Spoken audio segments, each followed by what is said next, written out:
Oi, gente, tudo bom?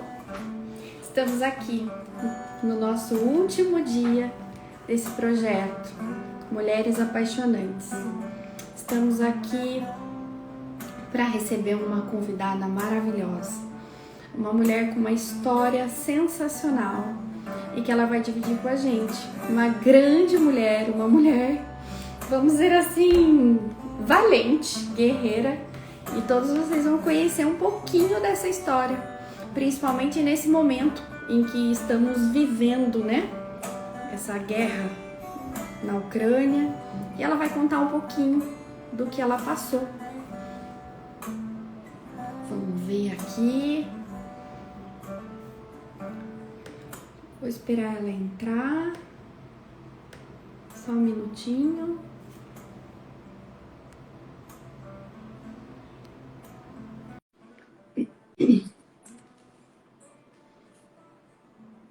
Tô esperando. Oi, Vera, tudo bem? Olá, Kelly, como vai?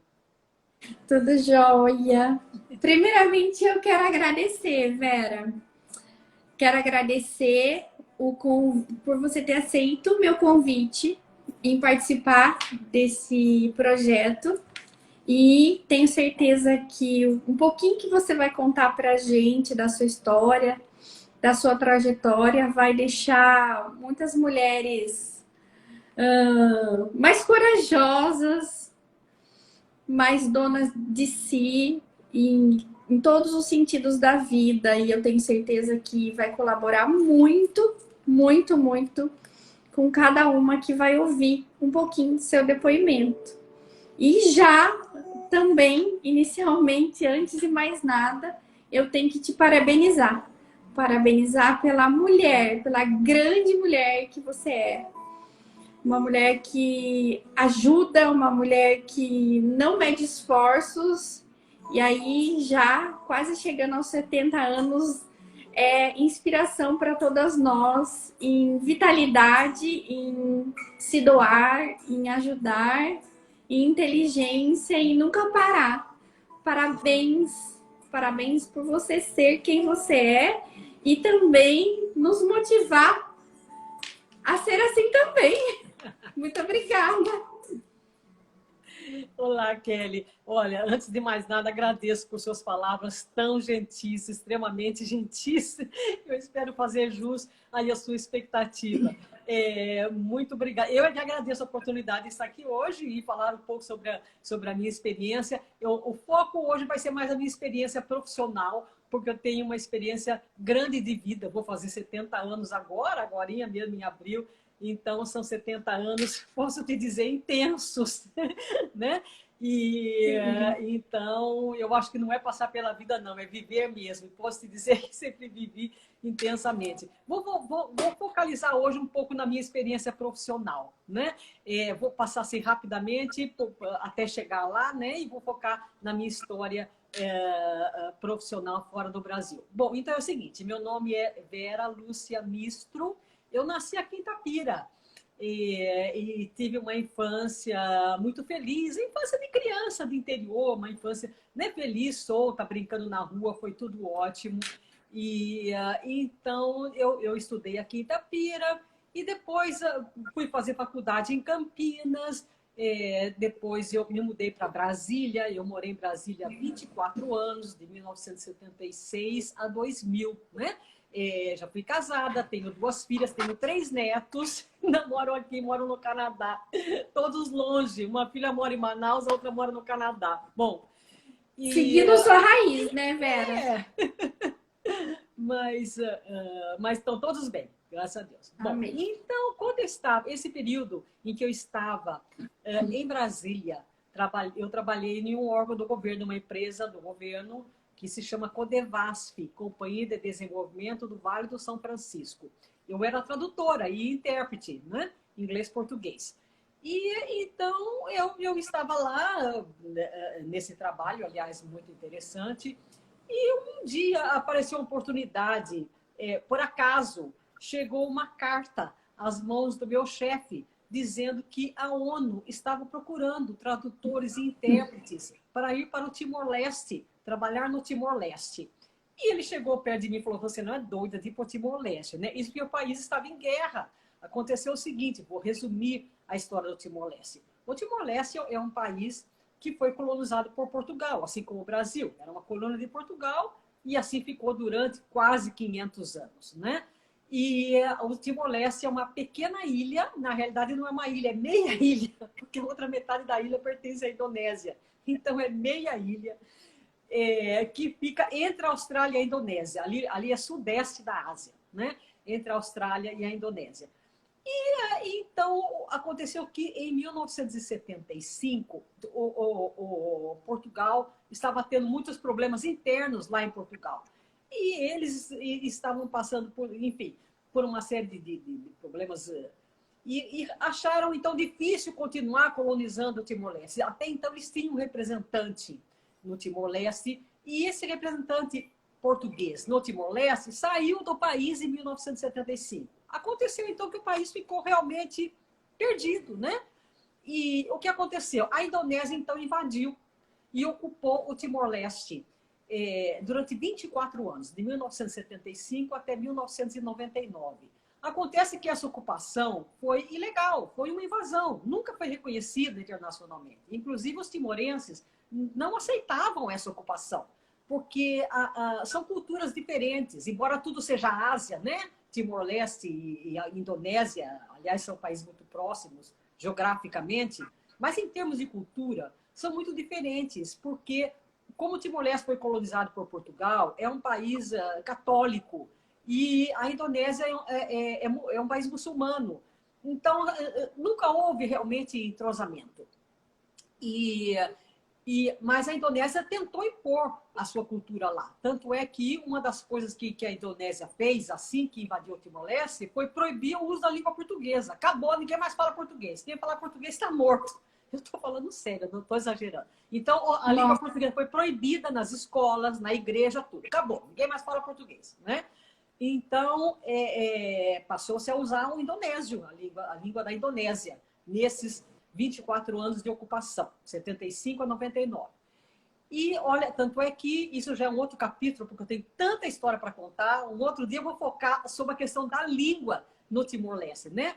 Eu, como tradutora e intérprete, e fui lá para ser chefe do escritório de tradução e interpretação da missão da ONU, né? Então, eu conheço bem a situação lá.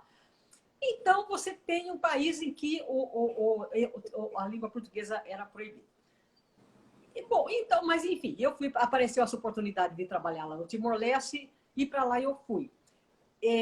Então, essa ocupação da Indonésia foi até 1999, quando começou a haver uma manifestação geral, uma insatisfação muito grande em relação a isso, e pressão internacional, e a ONU fez um plebiscito. Em 1999 houve um plebiscito em que a população do Timor iria decidir se queria continuar vinculada à Indonésia ou ficar independente. A grande maioria votou pela independência. O que aconteceu, é claro, que a Indonésia não gostou do resultado, foi lá, matou as pessoas, matou a população e queimou o país, né? Já não havia grande coisa, é bem verdade. O que havia foi destruído. Então, o país estava destruído completamente. Foi aí, então, que a ONU implantou ali uma missão de paz para tentar reconstruir o país. Isso foi final de 1999 e eu fui para lá em julho de 2000. E passei 12 anos lá. Você foi lá nessa missão de paz também, né? O país estava completamente destruído. Tanto é que quando eu fui para lá, eu e muitos outros, né, gente do mundo todo, para formar essa missão de paz, né, para tentar reerguer o país, não havia um hotel na cidade, não havia uma casa para se hospedar, não havia nada, porque o país estava destruído. A ONU mandou para lá um navio e nós morávamos, aquilo é uma ilha, né? Nós morávamos no navio, né? Até que aos poucos a cidade, o país começou a ser reconstruído, né? Bom, então foram períodos difíceis, mas aquilo aos poucos foi sendo recuperado e eu passei lá 12 anos, então, como chefe do escritório de tradução da missão da ONU no Timor-Leste. Olhem só, gente, a questão para vocês verem como foi interessante o meu trabalho, porque um país onde os que sobraram, né, a maioria foi assassinada, né, falavam 4 línguas, né? Pode-se pensar que lindo, todo mundo fala 4 línguas. Não, cada um fala uma língua diferente e ninguém se entende. Por quê? Porque os mais antigos são ainda os portugueses antigos, portugueses não, os colonizados, né, pelo Portugal, os antigos, que falavam português. A geração mais jovem falava indonésio, porque foi proibida, a língua portuguesa foi proibida, né? Na igreja, nas escolas, só se você fala escondido dentro da sua casa, mas de resto não. Então a população jovem já não fala português, fala indonésio. Mas aí eles têm um dialeto local, que é o tetum, né? E mais a língua portuguesa, que como havia um número grande de estrangeiros lá, agora já menos, mas principalmente na época da missão da ONU, né? Então, havia esses estrangeiros falando inglês. Então, você tem reuniões, você tem eventos, etc., em que você precisa de 2, 3 intérpretes para as pessoas se comunicarem, né? Porque cada um fala uma língua diferente. Então, foi uma experiência de trabalho interessantíssima. Eu trabalhei em um julgamento, né? Em que o juiz era de Portugal, falava português. O promotor era funcionário da ONU, falava inglês. O advogado era da Indonésia, falava indonésio. E o réu falava teto, que é o idioma local lá do Timor. Nossa Com 3 vida. intérpretes no julgamento. Você imagine, né? E que coisa interessante. Interessante, eu digo, do ponto de vista de quem está lá trabalhando, né? Sim, porque 4 línguas para resolver uma situação Pois é, você e imagina culturas que diferentes já é uma também, né? dificuldade, né? Do ponto de vista jurídico. Agora você tem mais essa dificuldade da língua, né? Então foi muito interessante. Tanto é que o meu escritório tinha várias equipes trabalhando, porque uma equipe trabalha com português e inglês, a outra equipe trabalha com inglês e indonésio, a outra equipe trabalha com inglês tetum, né? Então você tem um escritório com 15 pessoas trabalhando, mas trabalhando com equipes diferentes, né? Com línguas diferentes, né? Foi interessantíssimo. Eu até deixei com a Kelly hoje uma revista da data comemorativa da independência do Timor-Leste. Porque então aconteceu assim, então, a missão entrou em 2000, né? E a missão da ONU, então houve aquela, vamos começar a reorganizar o país, etc. E já em 2002, então, o país ficou independente, né? Até então, o Timor-Leste era a colônia de Portugal, né? Em 2002 foi a independência do Timor-Leste, né?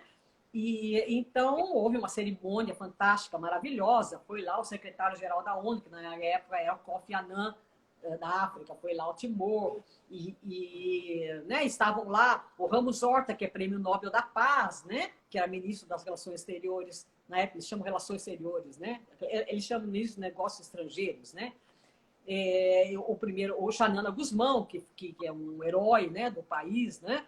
Que era o presidente, passou a ser presidente lá do país em 2002. Foi uma cerimônia belíssima, e uma coisa inesquecível, né? Um grande evento, né? Então foi feita essa revista em 3 línguas, tudo lá em várias línguas, né? E para comemorar, né, o evento. Inclusive, nesse evento, em 2002, eu estava lá, a comissão organizadora, né, montou lá um tipo de um palanque, uma coisa assim bem alta, como se fosse uma torre, na realidade, onde colocou intérpretes, porque se houvesse, digamos assim, suponhamos, claro que não aconteceu, uma tragédia, precisa anunciar, vamos evacuar, qualquer coisa, você tem que ter intérpretes, um para falar português, outro para falar teto, outro para falar indonésio. Imagine que coisa interessante. E estava eu lá para falar português, né? Então foi a Representando data da todos. independência do Timor-Leste 2002 foi uma experiência inesquecível, né? Do ponto de vista profissional e humano. Você vê naquilo ali o país, as pessoas felizes, né? Alegres. É uma população assim, muito sorridente. É um povo pobre, digamos assim, é um país pobre, mas as pessoas são sorridentes, sabe? Você vê uma juventude assim, é um país muito jovem, tem uma população muito jovem, né? O Timor-Leste já foi em que mais gerava filhos. A média era uma mulher gerar 8 filhos, agora já é menos, né? Mas era a média, né? Então, tem uma população muito jovem. E você vê aqueles jovens assim, são sorridentes.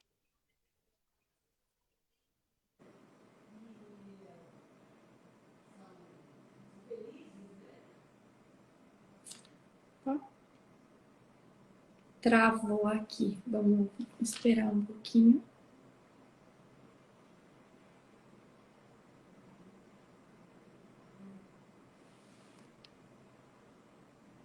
Já volta. Olha que história maravilhosa. Que aprendizado, né? Aprendizado, um pouco de geografia, um pouco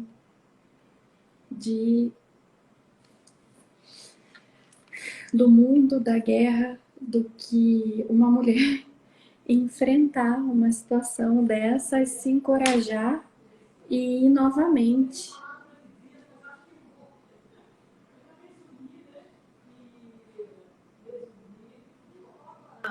À disposição, se alguém tiver interesse em ter mais informações sobre o assunto, né? Sobre o Timor-Leste, eu tenho muito material, né? Vou colocar até à disposição desse material aí para a biblioteca aqui de Itapira, vou falar com eles se eles quiserem organizar um evento, uma exposição, né?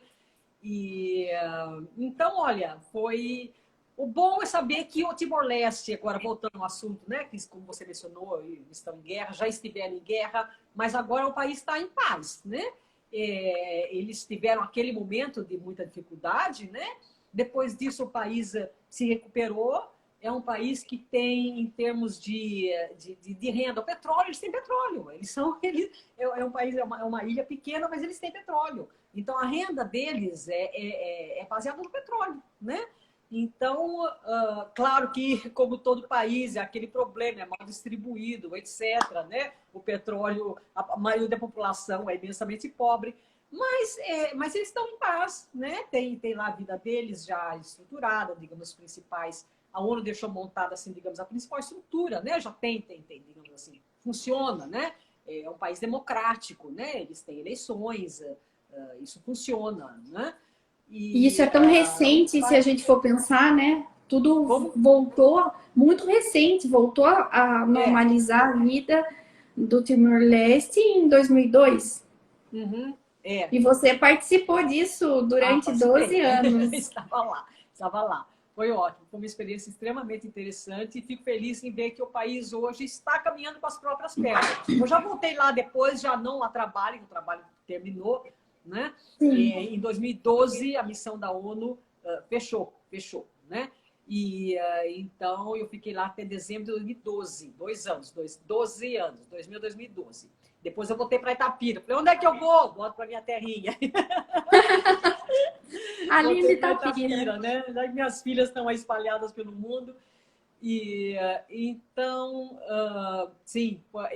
Mas depois disso eu já voltei lá só para ver como é que tá, passeio mesmo, né? E o país está bem, está tranquilo, está em paz, né?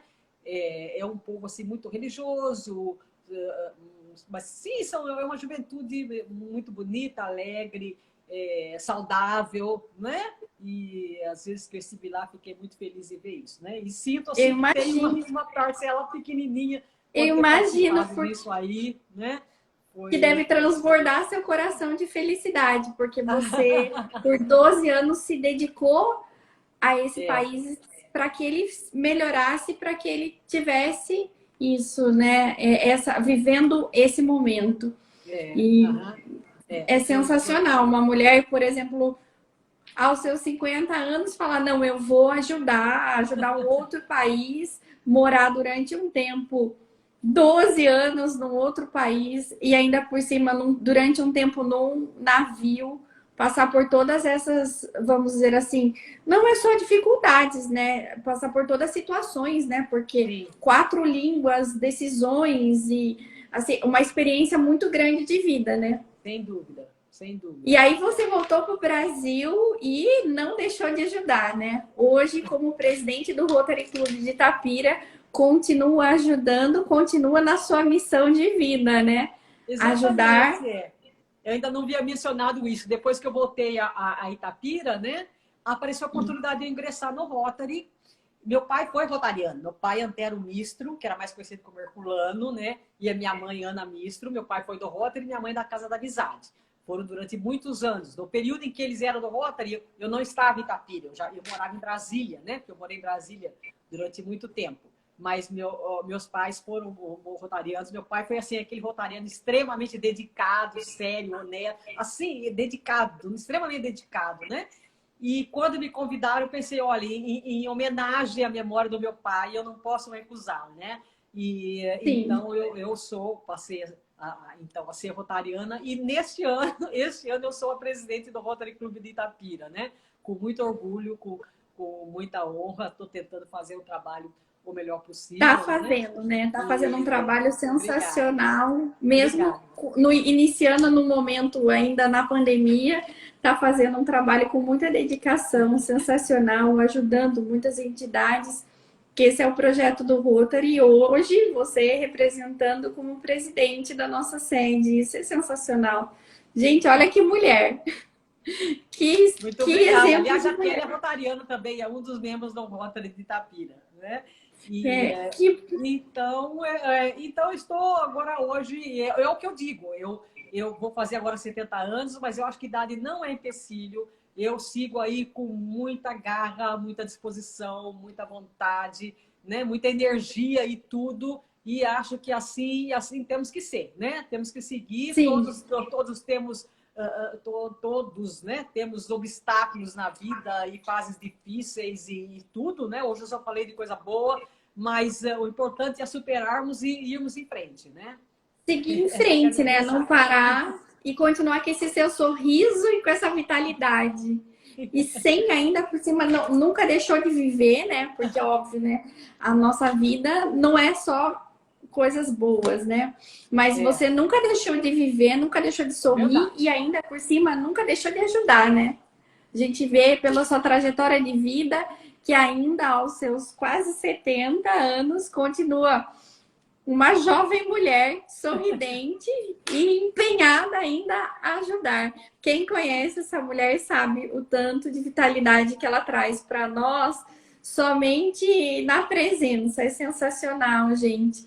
E eu espero realmente que toda a sua coragem, todo esse seu empenho em ajudar as pessoas sem ter limite mesmo, né? Sem ter limites. Vamos para o outro país, vamos morar num barco, num navio, vamos falar 4 línguas, vamos ajudar. E aí, tipo, que propósito lindo que você tem na sua vida e tem cumprido maravilhosamente um dos, né? Porque além disso é mãe, é vó, é uma pessoa sensacional, é uma amiga, é uma querida. Eu tenho certeza que onde se fala em Vera Mistro, lembra, se dá um sorriso, né? Porque tem pessoas que a gente lembra e ouve o nome e faz assim, né? Inconsciente. E eu tenho certeza que você é uma delas. Parabéns, Obrigada. Vera, mais uma vez. E Eu que agradeço. por esse pedacinho de história que você está contando e partilhando conosco.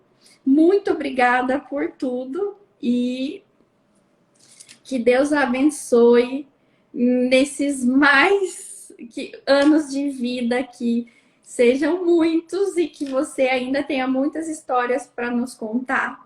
Esse seu livro, essa apostila que você me deu, eu vou pegar e vou digitalizar e vou até colocar aqui para quem tiver curiosidade em ver. E a Vera futuramente vai nos contar um pouquinho mais, né, dessa experiência, porque você imagina, 12 anos vivenciando num pós-guerra e em situações de extrema dificuldade, né? O que eu acredito que a Ucrânia em breve vai estar vivenciando. Espero que em breve também, espero que isso acabe logo, né? Não depende da gente, mas eu acredito que tudo vai acabar da forma menos trágica possível, né, Vera? E Uhum. você é uma das mulheres fortes, guerreiras, que foi até o local, né? Que eu acredito que foram poucas na época, que foi até o local se dedicar a, a um projeto maravilhoso. Então, mais uma vez, minha gratidão eterna, meus parabéns, Obrigada. e eu espero que a sua história realmente faça mulheres se encorajar e entender que elas podem tudo. Qualquer coisa que elas queiram e desejam, seja ajudar, seja um objetivo, alcançar alguma coisa, e que isso não tem idade, né? Porque aos 70 anos você continua viajando pelo mundo, continua ajudando e continua sendo essa pessoa cheia de vitalidade. Sim. Muito obrigada, eu agradeço Obrigada. mesmo. Eu que agradeço. Um beijo no coração, que Deus Você abençoe também. e até breve. Obrigada. Até breve. Tchau, tchau. Tchau, tchau.